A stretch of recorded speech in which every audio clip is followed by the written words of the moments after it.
Hey fellow lab rats, this is Rebecca from the Lab Rat YouTube channel. In this video, I'm going to be demoing and explaining the Catalase test, which is a commonly performed test in the microbiology laboratory. All right, let's get started.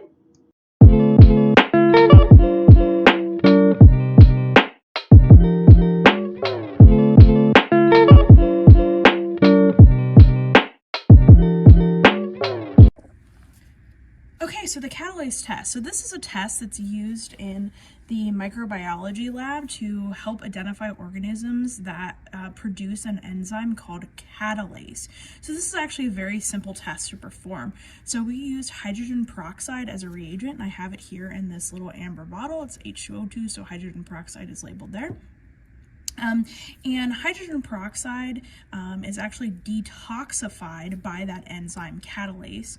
And what I mean by that is that it's broken down, and when it's broken down by that catalase enzyme, it becomes water and oxygen gas. So what that means for us is if this organism produces that enzyme catalase, when we add the hydrogen peroxide to it, it will produce bubbles. And of course, if no catalase is produced by the organism, nothing will be present to break down the hydrogen peroxide. So you guessed it, no bubbles. So now that we understand what the test is, you're probably wondering why this test is performed in the first place. So why do we even care if an organism produces catalase? So let's take a second here and talk about it. If you're a microbiology student, you have seen these lovely bacterial flowcharts. So these flowcharts provide a visual aid for quick identification of the species of bacteria. So this visual representation helps to explain why we perform the catalase test. So for this example, we have an unknown gram-positive cocci. So here we're right here in the flowchart, gram-positive cocci, and we see this under the microscope with a gram stain. So gram-positive means that the bacteria is purple with the gram stain, and cocci refers to its shape. So cocci are spherical and bacilli are rod shaped. So we have an unknown purple spherical bacteria on our gram stain. So we performed the catalase test in the first part of this flowchart, which is right here. So if a gram-positive cocci is catalase negative, then it is a streptococcus species. So streptococcus will be, of course, gram-positive cocci, and they are in chains. So those little spheres, little purple spheres are together in a chain. Now, so that's a catalase negative gram-positive cocci. So if the gram-positive cocci is catalase positive, then we move over to this side of the chart.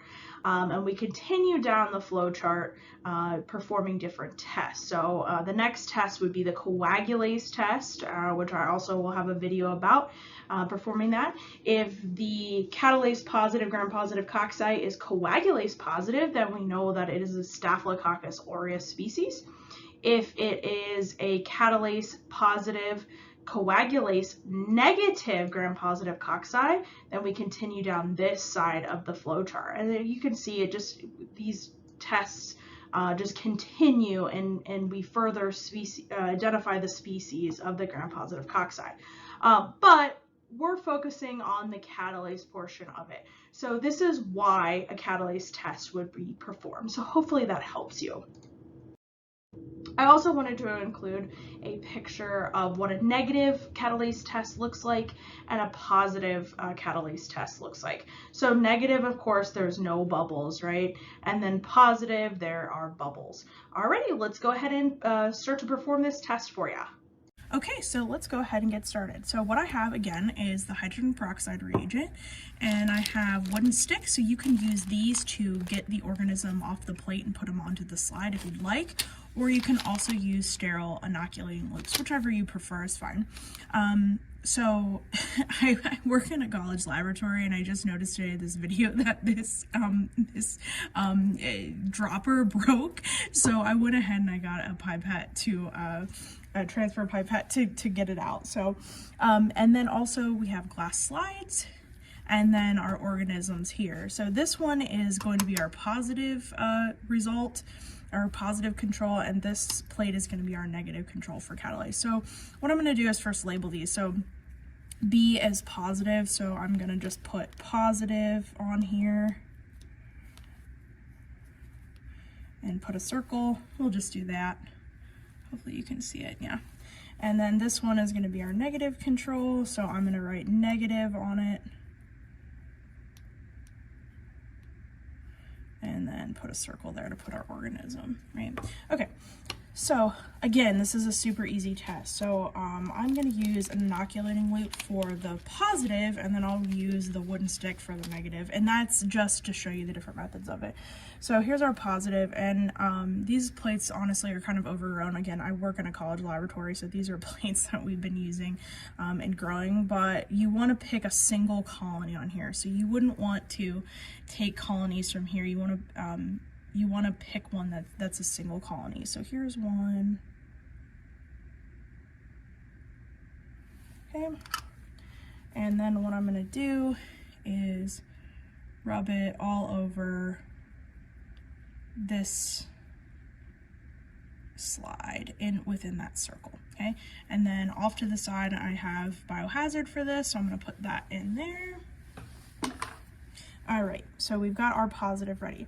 So for our negative, so I'm gonna use the wooden stick for this. And again, I'm not using the wooden stick because this is how you do it. It's just, you can use either a wooden stick for these, or you can use an inoculating loop. And so I'm just showing you both types. So again, this plate is super overgrown on this negative control, but in a real life situation, it would not be, hopefully. So I'm gonna pick a single colony with this wooden stick. Okay, and I'm going to use that to put on my glass slide. All right, awesome. So I've got my positive and my negative, and this wooden stick is going to go into biohazard off to my left-hand side there. Okay, so we're almost ready for this test. Super easy.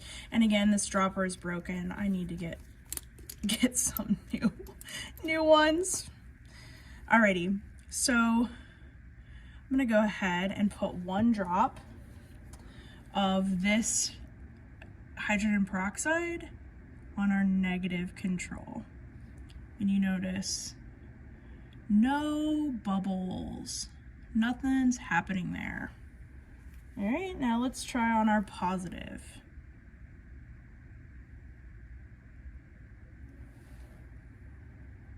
There are bubbles. It's hard to see. Let me see if I can get it a little bit closer.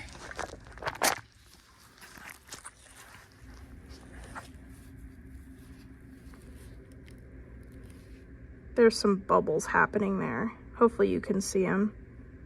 So let me see if I can get it. There we go. There's some bubbles happening there, just a little bit. Alrighty, so that is the Catalase test.